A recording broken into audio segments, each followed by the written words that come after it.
नमस्ते everyone. Welcome to आत्म प्रेम yoga YouTube channel.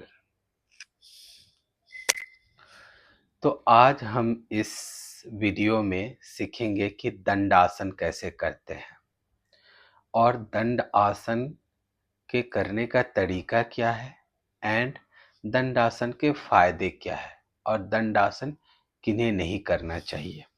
ठीक है, तो ये हम आज हम करेंगे। तो लेट्स बिगिन द सेशन। दंडासन जो है एक कल्चरल आसना के कैटेगरी में आता है। जैसे कि मैंने प्रीवियस वीडियो में बताया था कि आसन 3 प्रकार के होते हैं। पहला जो होता है वो मेडिटेटिव आसना होता है, दूसरा जो होता है कल्चरल आसना होता है, तीसरा जो होता है वो रिलैक्सेसिव आसना आता है।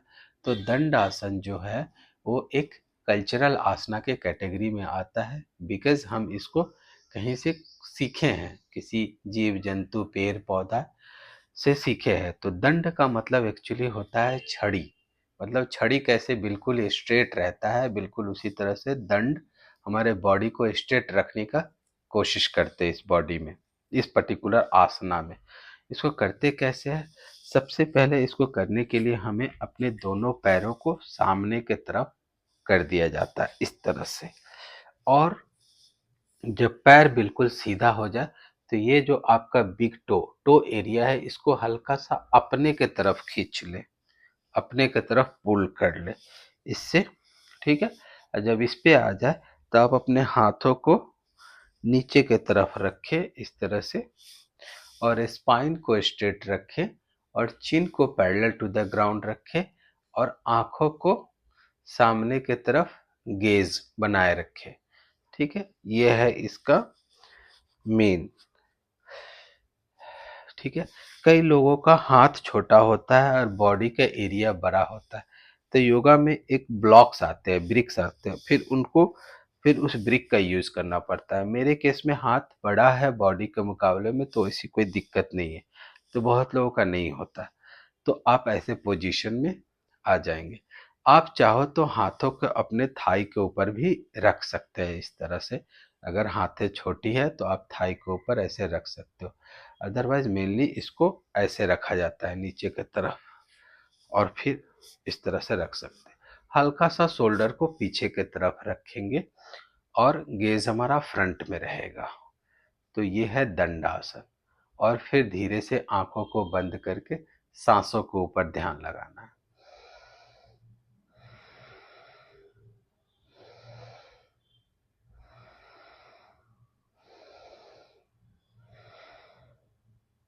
तो ये है दंडासन। अब इसको रिलीज कैसे करेंगे? हल्का सा बॉडी, पैर को पीछे की तरफ खींच के इसे रिलीज कर देंगे।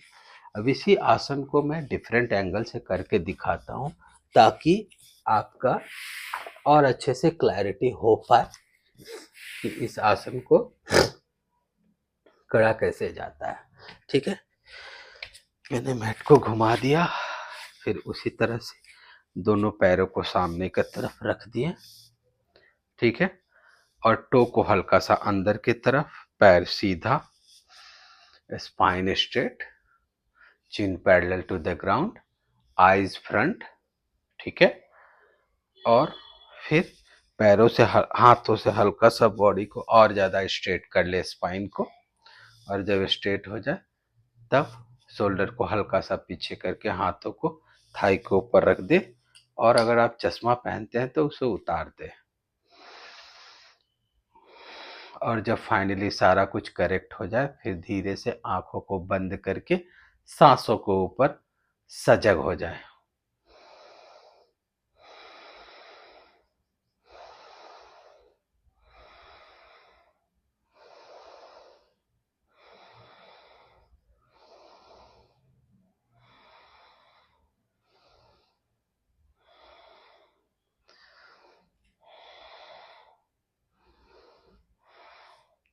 अब धीरे से आंखों को खोल के आप इस आसन को रिलीज कर सकते हैं।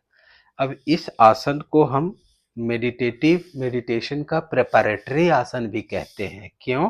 क्योंकि जब हम इसको करते हैं तो हमें स्ट्रेंथ डेवलप करते हैं।